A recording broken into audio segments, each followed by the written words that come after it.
Yo, what's up guys, welcome back.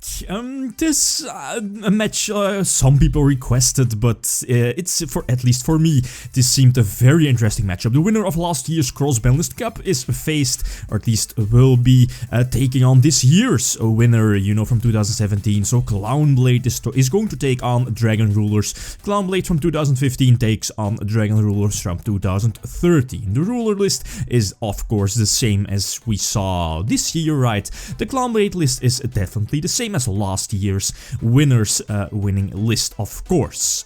Which deck has the advantage? It's, well, I'm not really sure, right? I think Clownblade has a slight advantage due to, you know, it's such a great toolbox deck, especially the extra deck where the, you know, the big power relies in pretty much everything, right? Lavalval Chain, they have access to Shockmaster, for example, Northern still legal, Cyber Dragon Infinity thanks to Ptolemaios, for example, double Ptolemaios by the way.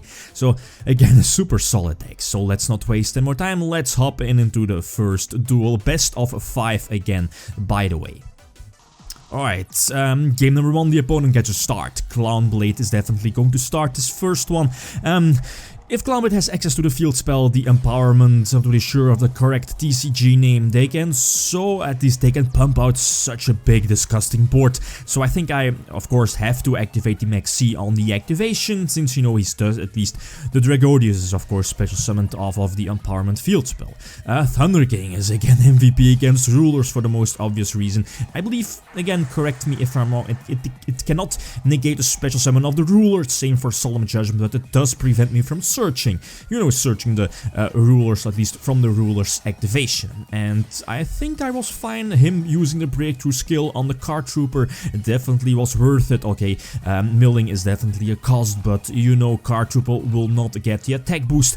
And I underestimated the Shockmaster. Well, you know, he did use his normal summon already, and I believe he only had 2 cards left in his hand, and worst case scenario, one of those 2 cards was, or at least would have been, or at least was, as you saw, the Instant Fusion, and thanks to Instant Fusion he can get the 3rd monster on the field to cover Shockmaster. And again, Shockmaster calling monsters against Dragon Rulers is so disgusting. It pretty much blocks my entire deck out of the game. Don't really have a lot of outs for Shockmaster other than, you know, Torrential Tribute or Phoenician Wing Blast maybe on the chain next turn. But yeah, what can I do against a Shockmaster calling monsters, right? So again, the Torrential Tribute might have been a bit too early, but then again, he would have had a lot of monsters on the field, and with all those attacks, he could have put me in Utopia, the lightning range. Anyway, game number 2 I get to start, and that's a very nice start. The opponent doesn't have a hand trap in the form of Effect Failure or Ogre. You know, Ogre on Dragon's Ravine definitely was it would have been an option.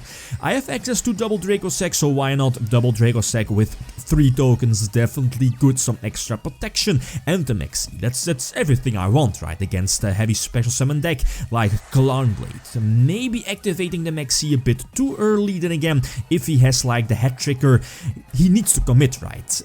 He does have something like Excite Knight to, you know, clean up the entire board twice, right? Excite Knight is not once per turn, depending on, you know, the card advantage of you in comparison to your opponents, right? But in the end, it's not going to matter too much. Have Blaster, and I don't want to waste too many resources, so just going to attack with Blaster only. You know, Dracossack cannot attack this turn due to its effect that it was used earlier. I decided to go for Big Eye and prevent my opponent from, you know, having access to multiple rank 4 exceed plays, so use Big Eye to get that Juraguero to my side of the field. There is the Excited Knight, that's all fine though. Again, Dragon Rulers do have access to the graveyard, which is pretty much their second hand, right? Thunder King, okay, that's decent, but I can play around this. I already have everything established, so 1 ruler should be enough. He can use Excited Knight here during the battle phase, but I think this is just better, right? Just keep the Excite Knight, and now I have to commit and get rid of it thanks to Scrap Dragon. That's all good. So either, yeah, the ruler will be bounced back to my hand during his end phase, or, you know, it will just be in the graveyard. No big deal. And thanks to Wing Blast, I can put the face down monster back to the top. It would be like Dragodius, Juggler maybe, Tricklown maybe. In this case, I believe it was a Tricklown. So again, all safe. I thought I was able to attack for the game with, what is it called, the Zera, Angel of Zera. But it only gets the attack boost of your opponent's banished cards. So that's a bit sad. But anyway, it didn't really matter too much. Game number 3, the opponent gets to start, and he D-sets. That's not really too common for Clownblade, unless they, you know, open suboptimal, right? Does have on the Dragodius set, and okay, the Ghost Ogre on my field spell definitely hurts, so I can't, you know, get I believe a third ruler.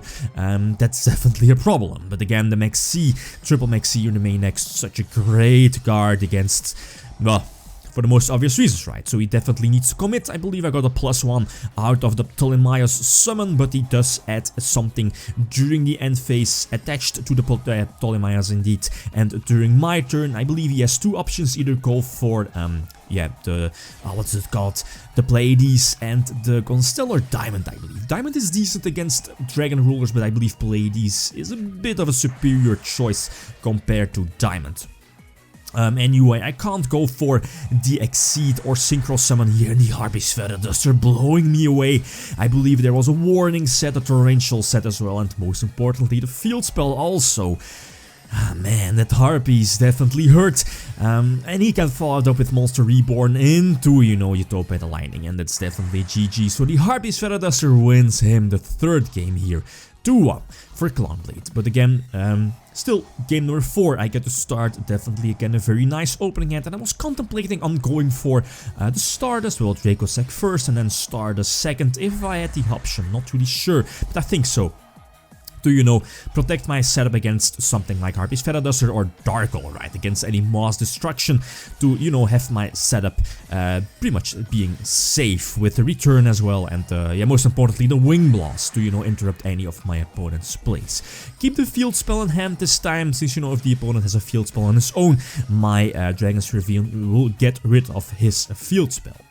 Solid setup, the opponent does have the Dark Hole, but here I do Wing Blast, I believe. The hat trick, or the better play would have been, you know, Wing Blasting the Dragodius, but in this case it would have mattered. I just want to make sure that I still have a token, right? The Excitonite is all good, definitely chain a return, getting back some Dragon Ruler resources from my banished pile, setting them back up in my graveyard. The Excitonite is destroyed due to his Dark Hole, and I believe I should go for game, at least try to go for game. Right, the 6th Sense is not going to matter too much. Already have everything set up, so just going to discard it for the potential, at least an extra target I need to get Blaster on the field, and I can attack for a game. So again, a very close match here going into game number 5. Very important, he starts off. I have to open next C to still have a chance, or at least if he goes for Shockmaster, he needs to commit a lot of cards. Nope, no Maxi, and he can go for an Infinity followed up with Soul Charge. So that's pretty much a nail in the coffin. Nico again goes for the MVP plays of Clownblade, the plays that Clownblade made like a big deck, while Valval chain into, you know, Tricklown slash the 1000 Blades, reborn it, and go for Shockmaster calling monster. He does shut out his own Cyber Dragon Infinity, but you know, it hurts me more than it hurts him calling monsters, and he now his Cyber Dragon Infinity life. He called traps, by the way. That's a good pick, but you know, if I could, at least if a Wing Blast would have been set, I definitely would have chained it, but again, he has that Infinity. He would have been forced to, you know, if there was a Wing Blast, to negate it with Cyber Dragon Infinity. I would have survived with my Scarecrow, but then it all depends on my draws next turn, so yeah.